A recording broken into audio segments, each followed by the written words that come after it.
subscribe ya.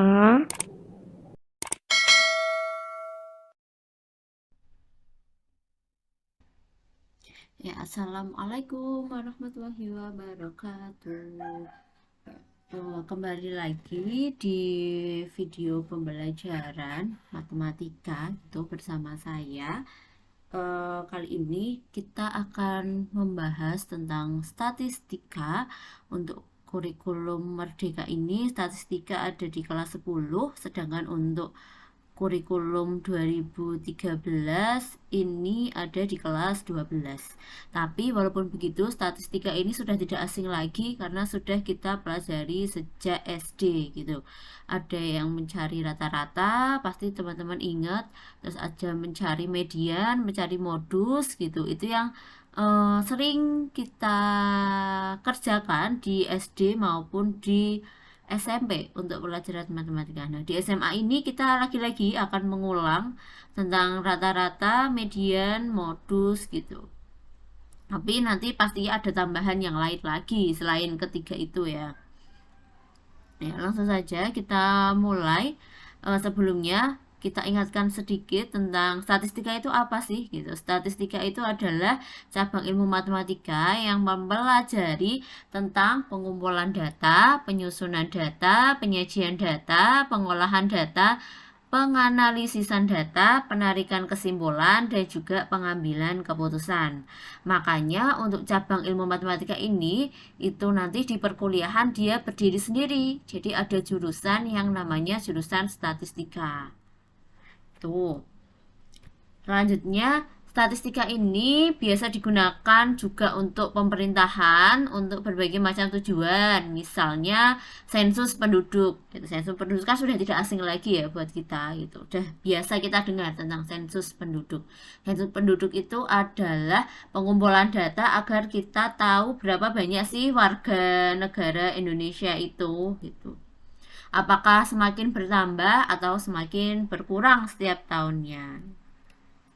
Nah, aplikasi statistika lainnya yang sering kita gunakan atau yang paling populer itu adalah prosedur jajak pendapat atau polling. Biasanya dilakukan sebelum pemilihan umum, serta hitung cepat atau disebut dengan quick count. Nah, pada beberapa cara penyajian data yang sudah sering kita lihat, yang pertama ada diagram batang, penyajian data secara statistik dengan menggunakan gambar berbentuk balok atau batang. Nah, bisa pakai diagram tegak atau diagram mendatar, tapi kita lebih sering menggunakan diagram tegak ya kalau untuk diagram batang ini. Selanjutnya ada diagram garis, data yang disajikan dengan grafik yang berbentuk garis lurus. Nah, contohnya seperti itu kita punya tabel. Di situ ada pukul, pukul itu berarti waktu, jam 6 itu banyak kendaraan yang lewat berapa, pukul 8 berapa, sampai dengan pukul 18 yang lewat berapa. Setelah itu kita buat menjadi diagram garis. Nah, ini juga tidak asing lagi, udah sering kalian temui diagram lingkaran. Biasanya kalau tidak menggunakan persen dengan menggunakan derajat. Misalnya 35 derajat, 45 derajat, begitu.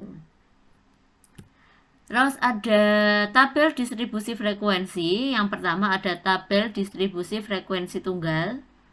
Yang kedua ada tabel distribusi frekuensi berkelompok. Nah, bedanya itu di sini. Kalau di tabel distribusi frekuensi tunggal itu di nilai ulangannya itu langsung XI-nya hanya 2, 3, 4, 5, 6, 7, 8. Tapi kalau untuk di tabel distribusi frekuensi berkelompok ini ada rentangnya, ada intervalnya. Nilai 71 sampai 80 itu berapa? Oh, maaf, panjang benda ya di sini. Panjang benda yang 71 cm sampai 80 cm itu ada berapa? Yang 110 cm sampai 120 cm itu berapa? Nah, seperti itu. Selanjutnya ada histogram dan ogive. Histogram itu yang seperti diagram batang itu, yang seperti yang kotak-kotak itu namanya histogram. Tapi untuk poligon itu yang garis-garisnya ini. Garis-garis lurus gitu. Itu namanya adalah poligon. Selanjutnya ada ogif. Nah, seperti ini. Ogif itu kayak kurva ya, nanti kalau digambarkan bisa semakin naik atau bisa semakin turun. Kalau naik berarti ogifnya positif, tapi kalau semakin turun ogifnya negatif. Nah, selanjutnya kita akan masuk ke ukuran pemusatan dan letak data tunggal. Yang pertama ada rata-rata, yang kedua ada median, yang ketiga ada modus, yang keempat ada kuartil, yang kelima ada desil, dan yang keenam ada persentil. Kalau rata-rata, median, modus saya kira sudah sering ya. Tapi kalau kuartil, desil, dan juga persentil mungkin kalian baru mempelajarinya kali ini gitu. Masuk yang pertama, rata-rata atau biasanya kita sebut dengan mean atau bacanya bukan mean tapi min gitu. Rata-rata hitung biasanya kita tuliskan dengan X bar adalah perbandingan antara jumlah nilai data dengan banyak data. Jika suatu data terdiri atas X1, X2, X3 sampai dengan Xn, maka rata-rata tersebut dapat dirumuskan sebagai berikut. X bar sama dengan X1 ditambah X2 ditambah X3 ditambah titik-titik sampai dengan Xn dibagi dengan N. N itu adalah banyak data. Untuk lebih jelasnya, coba kita lihat contoh soalnya. Diketahui data, di situ ada data, tentukan min atau rata-ratanya. Maaf. Nah, tadi di sini sebelumnya bahwa rata-rata itu adalah X1 ditambah X2 ditambah X3 ditambah titik-titik sampai dengan Xn dibagi dengan N. N itu adalah banyak data. Nah, di sini coba kita lihat dulu. Banyak datanya itu ada berapa? 1, 2, 3, 4, 5, 6, 7, 8, 9, 10, 11. Banyak datanya 11, berarti N sama dengan 11. Rata-rata atau min tadi kita tuliskan dengan X bar. X1 ditambah X2 gitu ya. X1 ditambah X2 ditambah X3 ditambah sampai dengan Xn per 11. Tahu dengan kata lain, ini kita jumlahkan semua, berarti 6 ditambah 5 ditambah 7 ditambah 4 ditambah 5 ditambah 8 ditambah 3 ditambah 8 ditambah 5 ditambah 4 ditambah 9 dibagi dengan N. N-nya itu apa tadi? 11. Berapa? 6 ditambah 5 ditambah 4 ditambah 5 lagi sampai dengan ditambah 9. Angkanya cukup kecil ya, tidak terlalu besar, jadi harusnya tidak perlu menggunakan kalkulator pun bisa. Hasilnya adalah 64 per 11. Kalau ini dibagi dengan 11 berapa? 64 bagi 11, 5,81. Nah, ini untuk rata-ratanya atau X barnya gitu. X pakai tanda atas garis itu dibacanya adalah X bar. Selanjutnya, setelah rata-rata, kita akan belajar tentang median. Biasanya disingkat dengan ME, nilai data yang terletak di tengah-tengah suatu data yang telah diurutkan. Di sini ada yang perlu digarisbawahi. Data yang telah diurutkan. Diurutkannya dari apa? Dari yang kecil. Dari yang kecil ke besar. Ada dua cara untuk data ganjil dan juga untuk data genap. Tuh, mari kita langsung saja dipraktekkan agar lebih paham.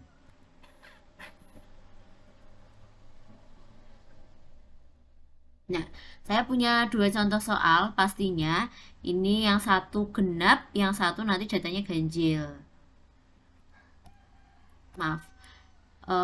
Yang pertama dulu datanya ganjil yaitu N-nya 11. Ini kalau kamu hitung N-nya 11, setelah itu diurutkan dari yang terkecil 3, 4, 4, 5 sampai yang terakhir yaitu yang paling besar adalah 9. Median itu adalah nilai tengah, berarti dibagi dengan 2. Data ke N plus 1, 11 ditambah 1 dibagi 2. Data ke 12 dibagi 2 sama dengan data ke-6. ME-nya adalah data ke-6. Ini data ke-1, data ke-2, data ke-3, data ke-4, data ke-5, data ke-6. 7, 8, 9, 10, 11. Ke-6 itu berapa berarti yang ini? Berarti mediannya adalah 5. Itu kalau datanya ganjil. Nah, gimana kalau datanya genap seperti yang nomor 2 itu? Langkah yang pertama harus diurutkan dulu. Ingat diurutkan dari yang terkecil ke yang terbesar. Baik, kita urutkan bareng-bareng. 3, sudah ya. 4-nya ada 2. 4. Ada 2, 5-nya ada 1, 2, 3. 1, 2, 3. 6-nya ada 1. 7-nya ada 1. 8-nya ada 1. 9-nya ada 1. Tuh 2, 3, 4, 5, 6, 7, 8, 9, 10. N-nya 10. Karena datanya genap, banyak datanya genap, N-nya 10, maka kita menggunakan rumus yang kedua tadi untuk data genap. ME sama dengan data ke N per 2, berarti 10 dibagi 2 ditambah data ke 10 per 2 ditambah 1 dibagi 2. Data ke 5 ya, berarti 10 bagi 2 ditambah data ke 10 bagi 2, 5, 5 tambah 1 berarti data ke 6. Data ke 5 ditambah data ke 6. 1, 2, 3, 4, 5, 6. Berarti 5 ditambah 5 dibagi 2. 5 ditambah 5 dibagi 2. ME-nya adalah 5. Nah, itu untuk yang data genap. Dan juga data ganjil untuk median. Nah, selanjutnya kita mau cari apa? Cari modus yang ketiga. Modus atau biasanya kita singkat dengan MO adalah data yang paling sering muncul. Dengan kata lain, modus adalah nilai data yang frekuensinya paling besar. Berdasarkan banyaknya modus, data dapat dikelompokkan sebagai berikut. Yang pertama, unimodus adalah data yang hanya mempunyai satu modus. Yang kedua, ada bimodus adalah data yang mempunyai dua modus. Yang ketiga adalah multimodus adalah data yang mempunyai lebih dari 3 modus. Yang keempat adalah data yang tidak mempunyai modus. Langsung saja masuk ke contoh soalnya. Seperti tadi, ini sebenarnya soalnya sama ya untuk datanya, nomor dari rata-rata tadi gitu. Hanya saja kita kembangkan menjadi beberapa soal. Sudah diurutkan dari yang terkecil. Nah, modus tadi apa? Modus itu adalah data yang paling sering muncul, berarti yang punya frekuensi lebih banyak. Kalau dilihat dari data yang sudah diurutkan, modusnya itu berapa toh? Modusnya adalah 5. Kenapa 5? Karena 5 ada 3 sendiri. Yang lainnya tidak ada yang lebih dari 5 ini. 3 ada 3 gitu. Jadi modusnya adalah 5. Ini paling mudah untuk mencari modus. Tinggal kita lihat aja yang paling banyak atau yang paling sering muncul itu angka berapa gitu. Selanjutnya ada kuartil gitu. Jika data yang telah diurutkan dibagi menjadi 4 bagian yang sama, itu namanya adalah kuartil. Ada Q1 disebut dengan kuartil bawah dan juga Q3 disebut dengan kuartil atas. Nah, di sini nanti apabila setelah kita cari dengan menggunakan ini, kok hasilnya itu koma atau desimal, maka harus kita cari dengan rumus ini. Gitu. Langsung dipraktekkan saja biar lebih paham ya. Contoh soalnya yang ditentukan ada kuartil bawah. Ingat bahwa kuartil bawah itu adalah Q1 dan kuartil atas itu adalah Q3. Nah, datanya sudah saya urutkan. Banyak datanya 11. Kuartil bawah itu sama aja dengan Q1. Maka mencari Q1 sama dengan data ke. Karena kuartil itu dibagi dengan 4, maka karena yang dicari adalah kuartil 1, berarti 1/4 dikali dengan N. N itu adalah banyak data. data ke seperempat dikali dengan 11. Berapakah seperempat dikali dengan 11? 2,75. Maaf, ini harus ditulis dulu. Data ke 2,75. Nah, seperti ini. Kalau sudah, oh hasilnya koma. Kalau hasilnya koma berarti kita harus cari pakai KI tadi. KI sama dengan XN ditambah dengan D, XN plus 1 dikurangi dengan XN, dimana 2,5 itu terletak di antara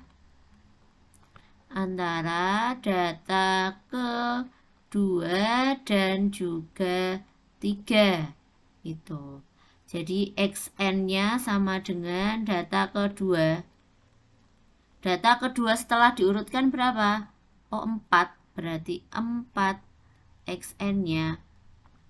Setelah itu XN plus 1 sama dengan data ke-3. Data ketiganya juga 4. Terus kita butuh D. D itu adalah desimal. Kita tadi punya 2,75. Maka desimalnya itu adalah yang belakang koma. Depannya tinggal ditambahin 0, aja.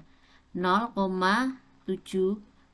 Tinggal kita masukkan ke sini. Berarti XI sama dengan Q1 ya. Q1 karena yang ditanya adalah kuartil bawah. XN-nya adalah 4 ditambah desimalnya 0,75. XN plus 1-nya tadi 4, XN-nya juga 4, gitu. Kita pakai yang ini. Sama dengan 4 ditambah 0,75. 4 kurangi 4, 0. 4 ditambah 0,75 kali 0, 0.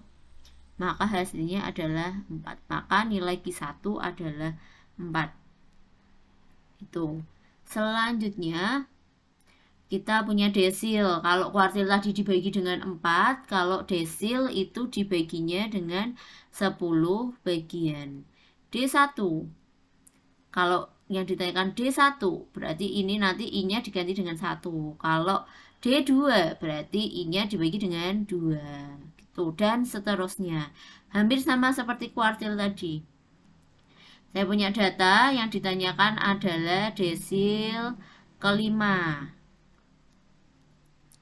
Sudah diurutkan ya, banyak datanya 11, maka D5 sama dengan data karena ditanyakan 5, berarti 5/10 dikali dengan N plus 1. Itu data 5/10 dikali 11 ditambah 1. Ini kalau disederhanakan ini 1, ini dapat 2. Data ke-setengah dikali 12 sama dengan data ke-6. Data ke-6 1, 2, 3, 4, 5, 6. Berarti 5 ya, D5 nya adalah 5.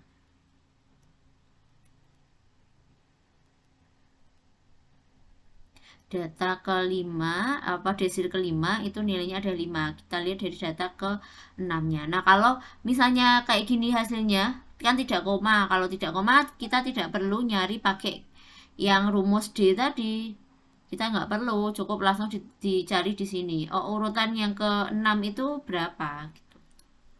Dan yang terakhir adalah persentil. Kalau kuartil bagi 4, kalau desil dibagi 10, sedangkan kalau persentil itu dibaginya dengan 100 gitu. Cara ngitungnya sama seperti desil tadi, hanya saja dibaginya dengan 100. Yuk, coba. Sebentar. Ini harusnya tambah 1 slide lagi ya. Atau kalau tidak saya tuliskan di sini aja contohnya. Datanya seperti tadi sudah kita urutkan, yaitu 3, 4, 4, 5, 5, 5, 6, 7, 8, 89. Kita mau mencari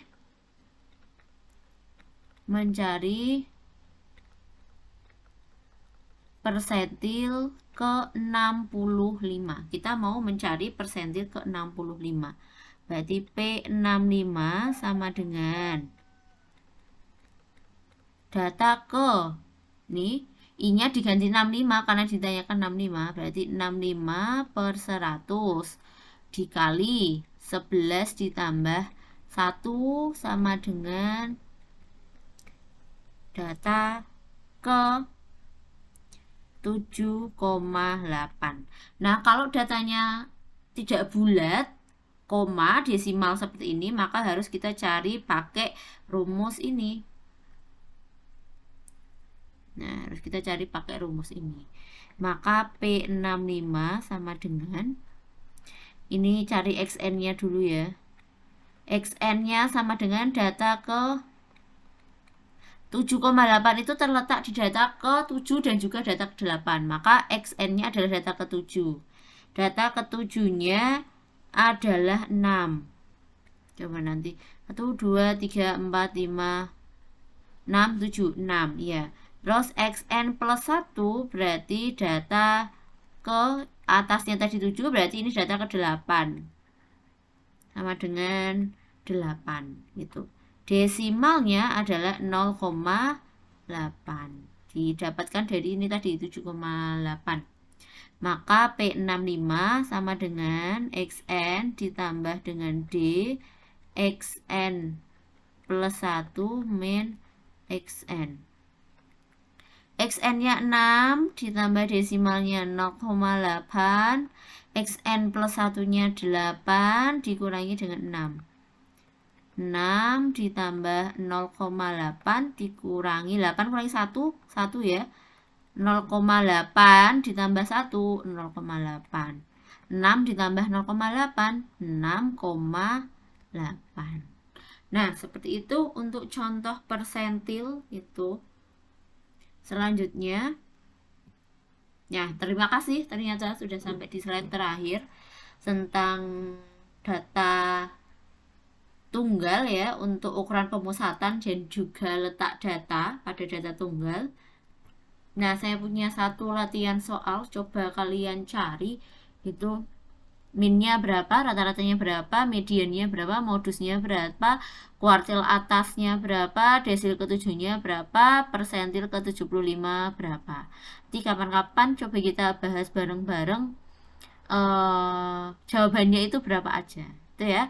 Selamat mengerjakan. Saya akhiri, kurang lebihnya mohon maaf. Assalamualaikum warahmatullahi wabarakatuh.